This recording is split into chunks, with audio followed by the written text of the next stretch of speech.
Home Show. Stephen from Houston has a renovation.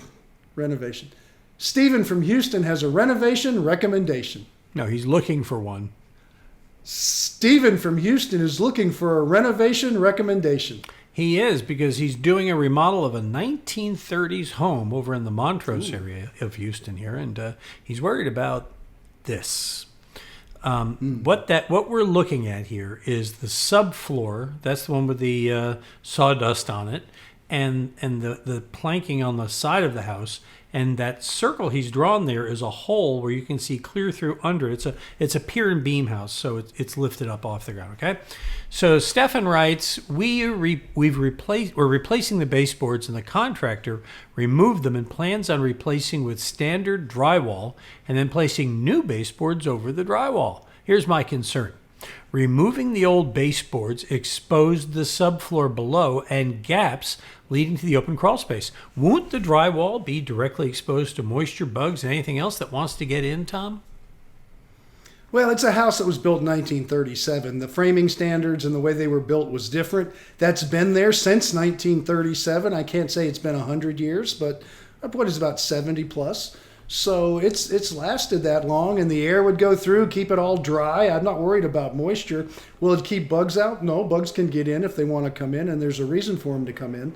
But here's what I would tell you to do if it bothers you, and there's an easy solution, and you can talk to your contractor before he covers it up. And this goes to a new construction practice. In new construction, let's step into that. You have a concrete floor, and then you have the walls with the sill plate sitting on the concrete. And there is a little gap between the bottom of that sill plate and the concrete because it's never a perfect match. It always has a little bit of a wobble to it. So the insulators come in with this big can and this little applicator, and it's a non-expandable foam. So they just go along and it just fills up that little gap all the way around before the sheetrock comes in, the floor goes in, and you just fill that up. And so if it bothered you, I would tell you to have, if your contractor doesn't want to do it, you can call an insulator. It's not the foam in the can that you get when you're filling up big holes, that expandable stuff. It's a non-expandable foam, and if you had the whole house open and you wanted to do that, fine. If it's just one wall and the rest of the house is like that, I don't think I'd bother.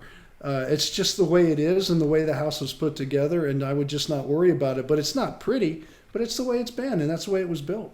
Mm-hmm. And to be clear, you're talking about just a foam, almost like a foam caulking, not a foam insulation. It's a caulking, yeah. Right. No, that's right. It goes in like a liquid and it just solidifies as you go. But it's not like caulking where you have to get the tube and you got to get your finger in there and all. It's not like that. It's kind of cool the way they go. They can go really fast. And it just fills it up and solidifies, and it lasts a lot longer. It's not something you'd want to look at a long time, but it certainly does the job. I'm just making double sure that somebody's not going to say, see, Tom said foam insulation's okay. It's not that kind of foam. No. We're talking this. No.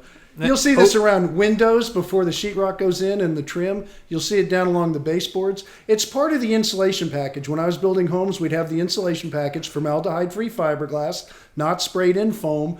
We would have that all put in. They would go around and they would detail it with this non-expandable foam in little areas where they found gaps and stuff. Very quick, very easy, very inexpensive. And that way you had the full package. It stops some of the infiltration from coming in. All right. We don't want to stop your questions from coming in. That's why that blue button is at HomeShowRadio.com, right on the homepage. Go ahead and fill out that form or send us a video. Pictures always help, as you can just see we help Stefan. It'll help us answer your question better. Tom answers a question so we can post a new one every day. We do it. We've done it for years at HomeShowRadio.com and Facebook. And if you want proof that we've done it for years, go over to our YouTube channel and start scrolling your way down through all those questions and answers. A whole bunch of them. And when you watch them, you'd help us out if you just give it a thumbs up.